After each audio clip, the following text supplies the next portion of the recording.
We'll now have the, Leo, would you lead us?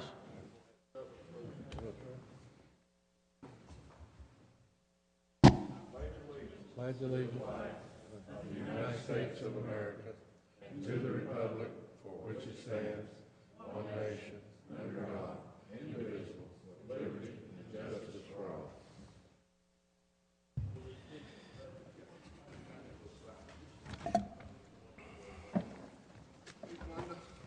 This is an emergency meeting. At about 4 o'clock yesterday, we got what had been passed in the Kentucky House of Representatives and sent over to the Senate.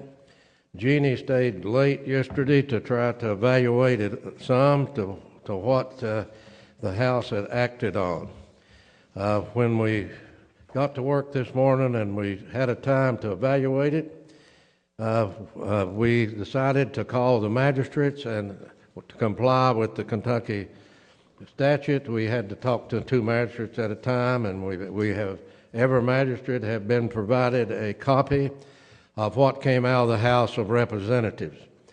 We know that the budget starts in the House of Representatives, and that's number 1, and that's happened, and it goes to the Senate. According to the Lexington Herald this morning, you'll see the story, House sends its budget to the Senate. Senator Stiver said that they would start looking at that today. I conferred this morning with Judge Hayes, who was Senator Hayes, and knew how the budget worked. We know the budget is late coming up in the Kentucky House and Senate this year because of redistricting. So he advised me that it don't stay long over in the Senate. Because one thing, it's late this year, the budget is, and it needs to get passed. So we anticipate by early next week that this will come out of the committee of the Senate and will go on the floor for an immediate vote and then over to the House. If the House concurs with the amendments from the Senate, then of course it goes to the governor to sign. The governor's position has been for all these years what the House of Representatives and the Senate sends to them on severance tax, because the Kentucky statute states that the governor gets his funds, which is a multi-county severance tax, which he has discretion over, and that the money for counties, the local government fund, is the one that comes back to the counties. Now, it's been opened up twice by the legislature, and twice the fiscal courts of the Commonwealth in the Cole County got control of the money back. So we know they're not going to open up the budget on severance tax. So when we looked at this and analyzed it, we realized we didn't have much time, and we talked to the magistrates, and several of the magistrates and Judge Hayes. Judge Hayes had told me before I talked to the magistrates that possibility that we needed a meeting. And when we talked to the magistrates, and Chris Harrison was on the phone, and we said they have to be. We first thought we'd do it at 3 o'clock, and Leo wanted to be present. He had a commitment. We knew that Pike TV, they have a commitment, but they gave us 1 hour to come here for this meeting. Let me say that we found even some mistakes in this. We found that they only needed $100,000 to complete the Kemper building. They had put $200,000 in, and we know that I think $300,000. But that's something that the Senate can take care of. We noticed that there's many different things, and we know we want an airport and we want to have commercial service there in the future. But folks, they have $6 million, our airport does, and this county and this city bought that property at Murray's Branch. They mined the coal, and they put the money in the bank, and they've got the money, and yet they're taking that money. But let me give you the figures, and I appreciate Jeannie, and I appreciate Charles Carlton, and Rhonda, and our treasurer for the input that they've had on this in the short time that we've had to do this. But let me give you the breakdown of these figures. They're using, looks to me like, Madam Treasurer, the same figures we had in severance tax last year. That's what they've anticipated to get this year, and that's $13,130,000. Now, we know that the LGEAF program, which is solely administered by the Office of Local Government, so that 1313 is ours. But let me tell you what the cities of Pike County get directly from this Severance Tax Act by the statute. The cities get, and I think he'll have that. Have you got that on the board here? You need to get it up so they'll have it. We have the figures on that. And in the next 2 years, coal run, and let me tell you what this is. This is coal transport, which we know as impact county. Jefferson County gets it, Fayette County gets it. They put our severance tax all over the state. Winchester, Charles, gets a lot because they got 2 power plants that's coal. And every load of coal through there, they take severance tax money for impact counties. We went through that hatch at Boyd County, if you remember the time that we had at Boyd County, when they was citing every trucker that went through town, and yet I had to go down there and tell their court system, you all are getting money for that. You're talking about tearing your roads up. But we've faced that before. But at Coal Run, we'll get $62,280, 2 years. Elkhorn City will get $35,849. Pikeville will get $254,004. Every truck that goes through that, to the bypass over here, through that cut through, they get impact money for it, the city of Pikeville does. So they start out with $500,000. Now let me give you the rest of the figures that Charles and others put together. Pike County has, under this bill in the House, get 31% of the severance tax generated for Pike County. City of Pikeville gets 25%. Now, if you want to break that down in 2 years, Charles, would you give us those 2-year figures, the first year and the second year percentage for the city of Pikeville and Pike County? Thank you, Judge. Yes, for the city of Pikeville, for the first year, would get $2,265,000, which would be 32% of the amount that's proposed to be appropriated by the legislature. 32%. Now, how much will the county get the first year? The county would get $2,490,000, or 35%. They get 32%, we get 35%. That's correct, and the difference of $225,000 between the two numbers. What about the second year of the biennium? Second year of the biennium, the city of Pikeville would get a lesser amount, $1,015,000, or 17% of the appropriation, and the Pike County could get $1,560,000, or 26%.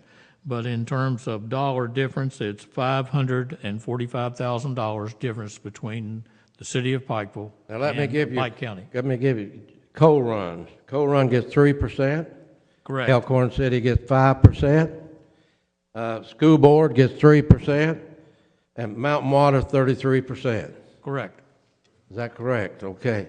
You had something to say, Judge Hayes? Go right ahead. I'm going to turn it over. I want to make sure I understand. Charles, it sounds to me like if you threw into the city of Pikeville their coal impact money that they receive, that the county does it as a separate fund, they would come out with about the same dollars. If you had the coal impact money, if you added that to their coal severance tax allocation, they would have almost identically the same amount of dollars as Pike County. Now, that would be correct. So, but they're getting the same amount of money per se that the county gets, and we'll give the population in a minute. And everybody got the other percentages from the other cities. Now, the population, have you got that on here so that I have it? The population of the county and the population of the city. And we have some demographics on that Charles will give us. And Charles, you can go ahead and give us the breakdown in regard to that. And I think it's astounding when you look at the amount of money per citizen that the House bill came out with in regard to the severance tax. Yes, thank you, Judge. For the cities, on the last sheet of what I provided, I did a breakout for each of the entities as to divided by their population. So I'm going to give the total for the 2-year totals, and I do have it broken for each year. But for the city of Coal Run with a population of $1,706, the total appropriation would be $234 per person. For Elkhorn City with 982, it's $712 per person. For the city of Pikeville with 6,903 population, it's $475 per person. The Board of Education serves all of Pike County except the city of Pikeville, so it's 58,121 people for the Board of Education.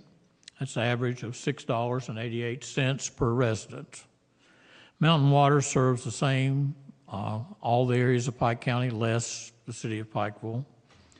Their appropriation is $73.98, and the population of Pike County is 65,024. All of these are the 2010 census numbers. And the appropriation is $62.28 per resident, and that also includes the 3 cities. So the difference is that, for example, on the city of Pikeville, which has approximately about 12% of the population of the county. 10% of the population. Pardon? 10% of the population. 10%, that's a little bit over 10. They're getting $475 per person. Pike County, including the city of Pikeville, is getting, residents are getting an average of $62. And another way of saying it is approximately the ratio is 8-to-1. Madam Treasurer, I would like for you to next talk to us a little bit about starting out to do a budget with a shortage of $3,035,000, a little over $3 million, and the commitment that was made back when Judge Gibson was here.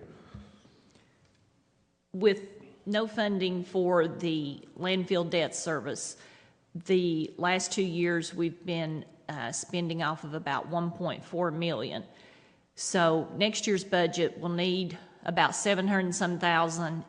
The jail's debt service, we won't have the $900 and some thousand that we carried over from magisterial infrastructure money that the court's been spending on for their blacktop. That's going to put no extra funding for the road funds at all except the $175,000 that's there, and that's, you know, dependent upon will we have to take any money from there to fix a budget with all the less information we have right now with no more funding. Whenever, and plus next year in the 2013 budget, if they get into the AOC building, we may have a payment on the new judicial center. We may have a payment on the old judicial center when the new judicial center opens. If not, it'll be budgeted in the 2013-2014 budget, which will be $260,000 I think we have to pick up, plus all the upkeep maintenance on it. That AOC gives us about $250,000 a year on that for housekeeping, cleaning, insurance, payroll expenses that we will not have. So you're looking at about $500,000 down when the new judicial center opens that we will not have. When the judicial center was first approached, it was during Judge Gibson's court.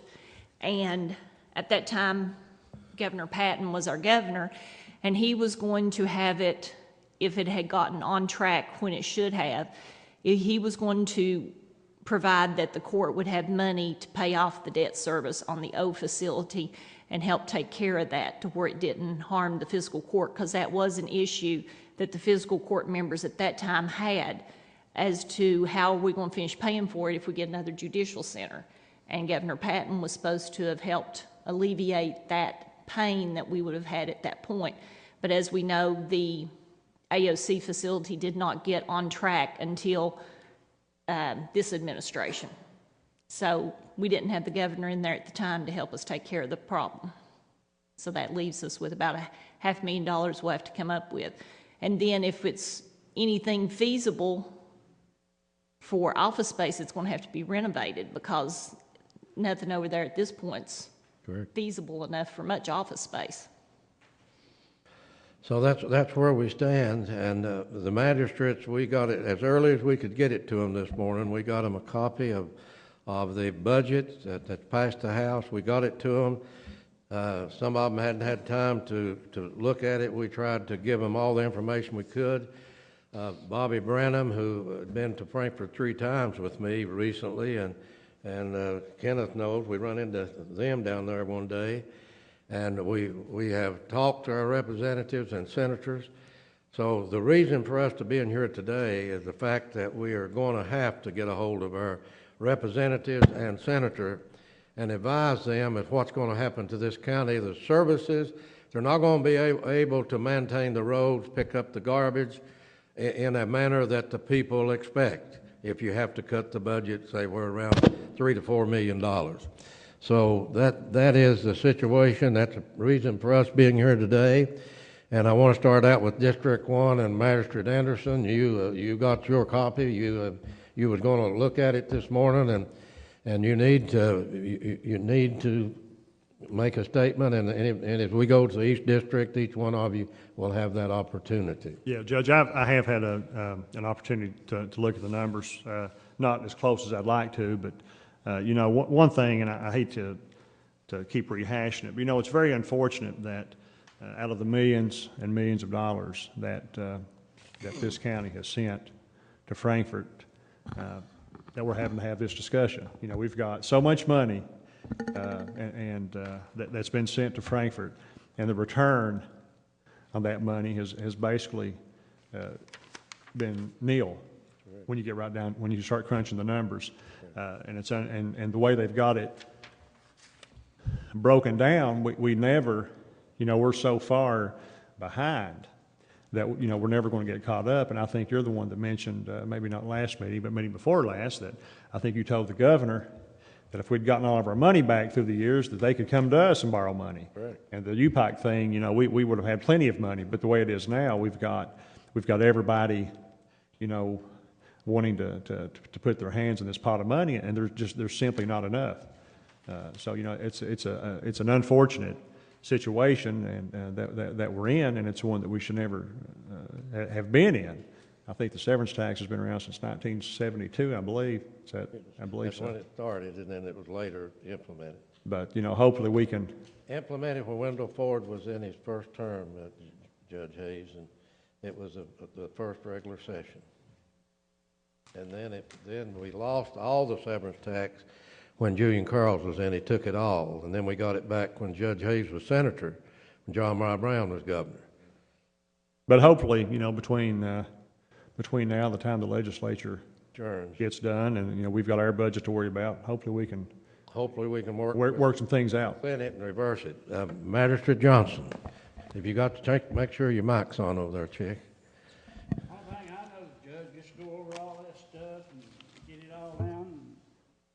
And then see what else they can write down, see what else they can come up with that, and go over that and try to work out a budget. It's the only main thing I know to do. And good shape. That's Magistrate Murphy.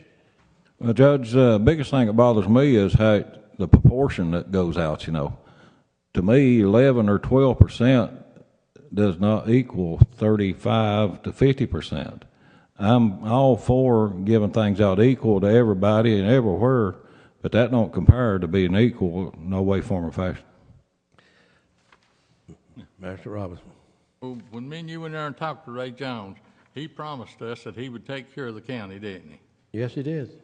So he can yet do that. That's the reason, purpose of this meeting, and I hope we can pass a resolution today calling on Ray Jones to be fair and to make this fair, because I think everybody can look at it and see what's happened. But if they can give it to Pikeville to work on the sewage system, look like they give it to the county to buy garbage equipment with, where it's all wore out. Rick, and we got 800 miles of road to maintain, hundreds of bridges, and so I just hope that from this meeting we can get a resolution and get it straightened up in the Senate. Judge, the only thing that I left off there a while ago, the city of Pikeville getting all that. I mean, Lord, that's ridiculous. I haven't had a chance to look at this much, but that's That's all I got to say. I was asked by one of the magistrates this morning how much coal they mine in the city of Pikeville. I didn't know of a mine in the city of Pikeville. They one mine in the city? One mine in the city, and I don't know if they apportion severance tax on the amount that they that they paid in, but that's not what the law says. So, Magistrate Dodson. Judge, I'd like to start out with thanking you for being on top of this and your staff to bring it to our attention to we could maybe talk to somebody about it. You know, it's a sad time for Pike County and sad time for our coal miners that are going in the mines each day to put their life at risk and breathe the dust and get broke down at an early age. And, you know, they live out in the county to where the only benefits we can give them back is some of the money that they send down there, that they earn for their families and their children. And now it's all taken away. And I hope this court will open their eyes up and see that if we don't do something, that it's going to get worse. You know, I called my representative this morning, and I couldn't get up with him. He was in a meeting, but his secretary said he understood the problem that we had, and it was out of his hands over in the Senate. So he was going to go talk to the senator and see if he could get some changes made. But the changes shouldn't have to be made once it goes to the Senate. It should be made when it comes out of the House, in my opinion. I'm not the sharpest pencil in the pack, but I can see that somebody dropped the ball.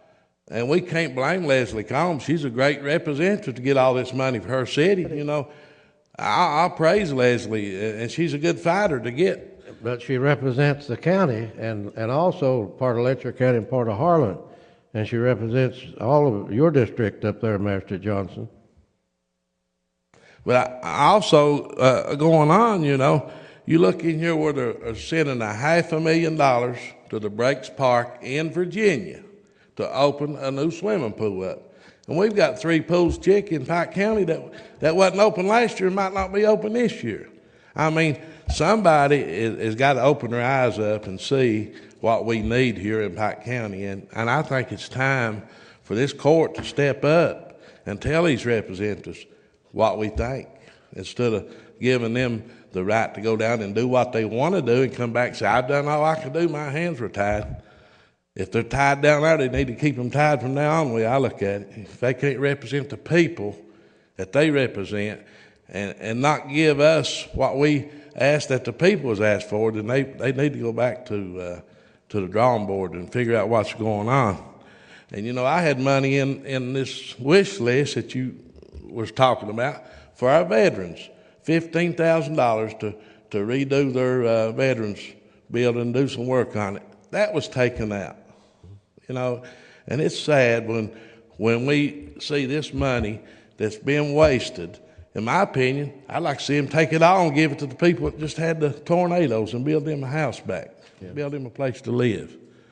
But I just get so upset with the way that we're being treated here, and we're letting it go on.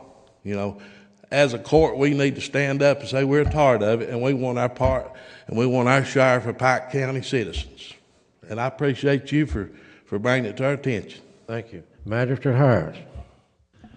Judge, I've got a few things I want to say. One, I've been preaching this sermon for a few years. This isn't the first budget that this has gone on, the inequality in the way that the coal severance money is allocated, the city versus the county. And I've said that on a number of occasions, and I'm saying it again now. I mean, it's happening again. There's no equality here.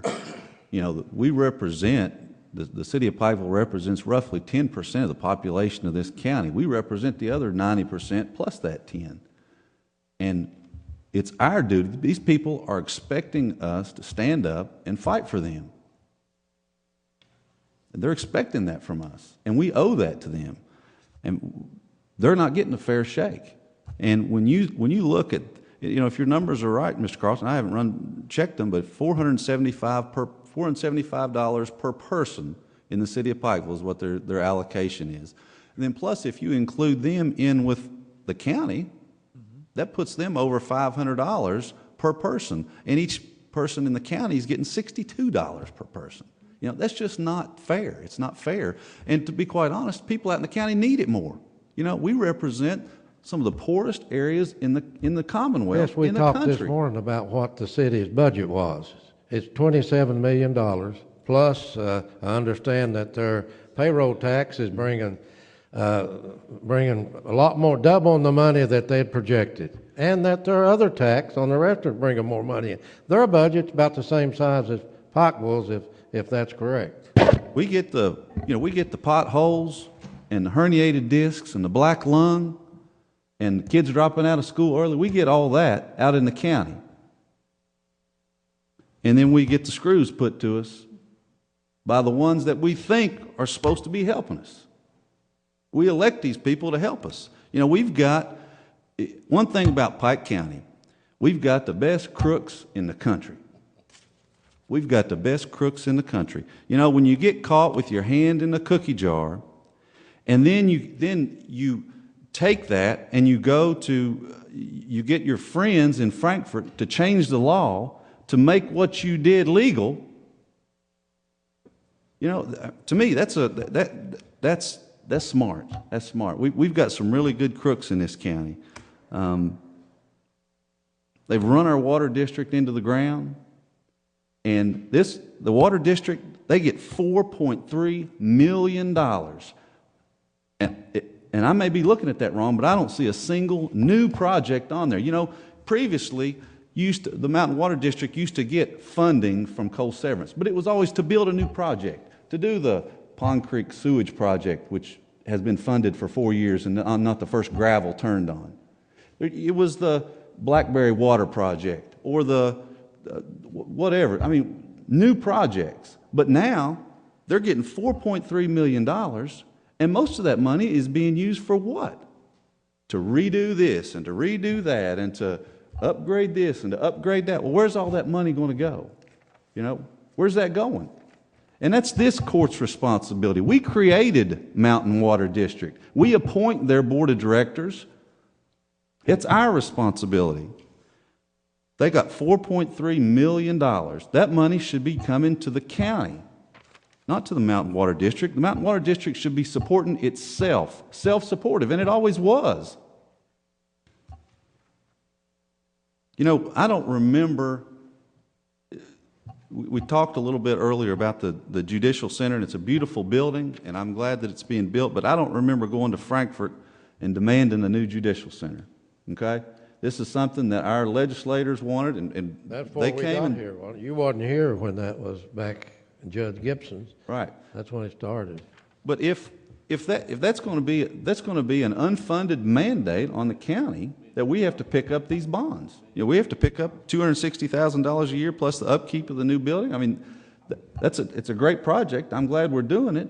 But at the same time, you know, we were counting on them. And Judge, you said you had some kind of commitment from somebody to help. And Kenneth, you and the judge talked to Senator Jones, and he committed to helping with this? Yes, only the jail. Only the jail. Only the jail. The other one, we had no commitment. I'm talking about the landfill. On the landfill. It didn't have a commitment on the $600,000 either. Okay.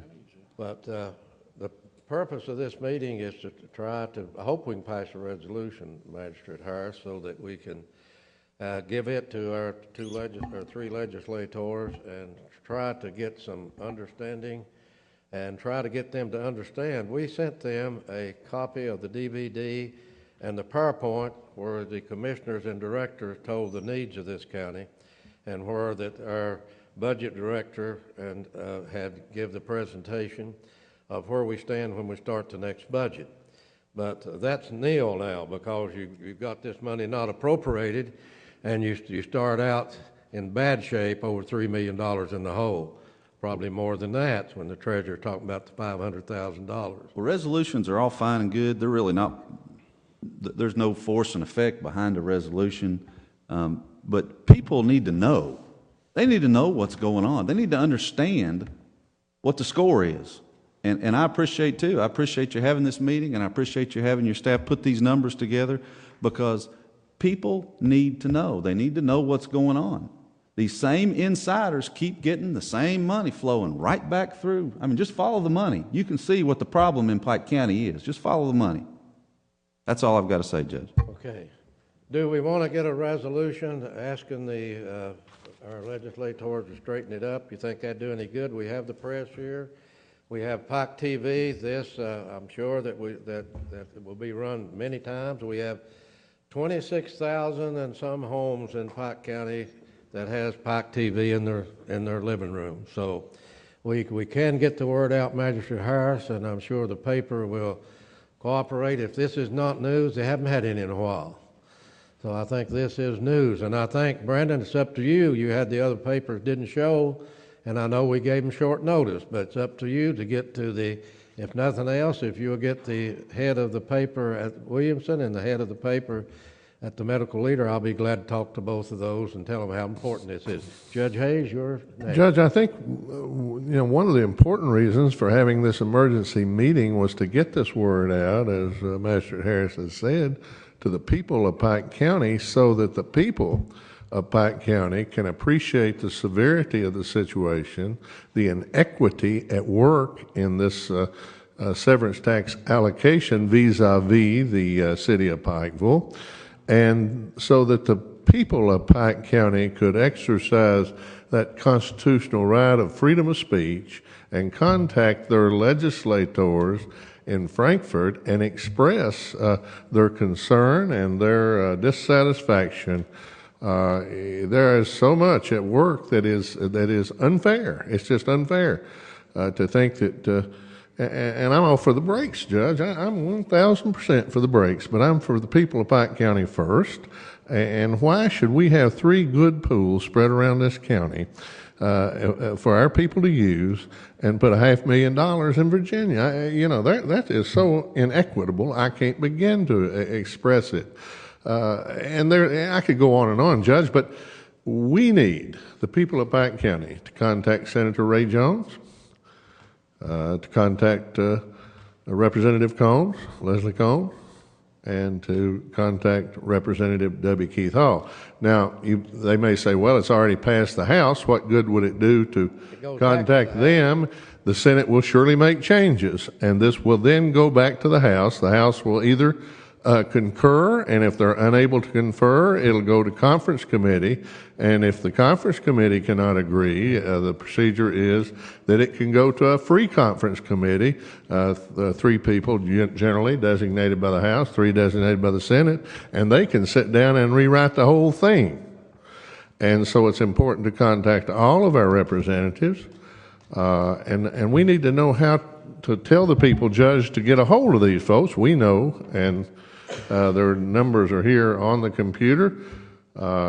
Quickly, I'm looking for Ray Jones's. Will be on the Pike TV. They'll be on the program, and of course the same thing that's on the monitor has been handed to the press, and you will get to the other press the same as you gave to the local paper, of everything, including the telephone numbers, email, fax number.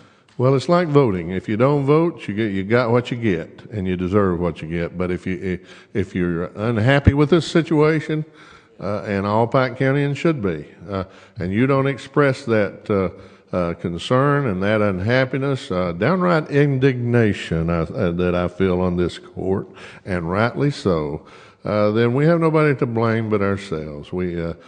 These folks represent we the people and no one else. So contact your legislators and contact them more than once. Believe me, I was there for 4 years. You do listen to the voice of the people. Thank you, Judge. Judge, I'd like to say one thing before you close. It's too late to have any election on these representatives for this year. But if we start today and let people know what we're looking at, there's going to be another election for them and us both. And if we don't stand up for Pike County, then we need to be put out. Thank you. Correct. Thank you, Magistrate Dodson. And also what Judge Hayes said, you commissioners and directors, you all know well what's facing us. You need to make your calls to those people who represent us. There can be changes made in the House. He explained to you how the system works. There can be major changes in the Senate, but we have to act quick We can't put this off. That's the reason we're here at 1 o'clock today. We can't because Judge Hayes, who was Senator Hayes, appraised me of how the process worked. It'll be probably the middle of next week that you'll have a budget, and that they'll go from committee, and it won't stay in the committee. Judge Hayes said the appropriation committee won't keep it for usually average day and a half. And then it goes out of the committee to the floor, deliver it straight back over to the House, and then it's there at the House. They can do it.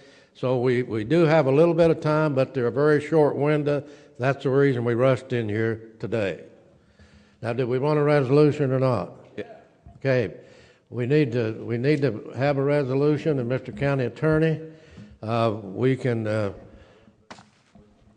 do we have a suggestion to the County Attorney of what type of resolution that we need to give to our senators and representatives? If you all will assist, or if we can give permission to the County Attorney's office and provide him with all the information. But we need suggestions. Can you do one orderly? Attempt to do one orderly? I can try, but I want to first say this. I want to encourage everybody that lives in my district to call their state representative and to call their state senator. And if you want their phone numbers, if you can't write them down quick enough on the screen, you can call my office at 353-9604, extension 4, and we'll give you their phone number and we'll give you their address, and we want you to tell them that you're tired of being taken advantage of. You're tired of being looked over. You know, you're tired of, you're a citizen of this county and you deserve your fair share. So email is a thing of today too. We got to remember that. I guess our resolution should say something to the effect that we are opposed to the current allocation of the coal severance project, and that we demand our fair share on behalf of the people of Pike County, of all the citizens of Pike County. Mr. County Attorney, you can draw that up and put it in the right form, and we'll get it out as soon as possible this afternoon. So I'll make a motion we adopt the resolution. You have a motion, to have a second? The magistrate. Second. Chick, Johnson. Everybody seconds. Everybody. Have a roll call vote, Madam Clerk. Mr. Anderson? Yes. Mr. Johnson? Mr. Murphy? I vote yes, and like Chris said, I think everybody, including us, I've already talked to one of them today, but they need to be called, every one of them, and express their opinions and their concerns. Mr. Robinson? Mr. Dodson? Yes. Mr. Harris? Yes. Judge Rutherford? Yes. I've got some calls on today when they found out about that expo center over there. I thought they bought it and sold it and been sold 15 times. Now they want another $150,000 to do it. Chick, you asked that question earlier today, and I answered you best I knew how. I thought the city had. Bought it, I thought the city had passed some taxes that the people well, I pay it. I'm in the city. Most of the people sitting here pays it. I mean, that's what I thought. I didn't think they'd need any more money, but they do have money. I mean, I ain't against the expo center. It's a good thing, but yeah, but I said it. I wouldn't for it to start with. We thought they'd figure it out. I thought we needed something better, but since we got it, I'd like to get it. But I wouldn't for it to start with. But hadn't we used to start paying it again? The county. Well, I said we're paying again. The county's already paid $1 million in the last 4 years, keeping the doors open.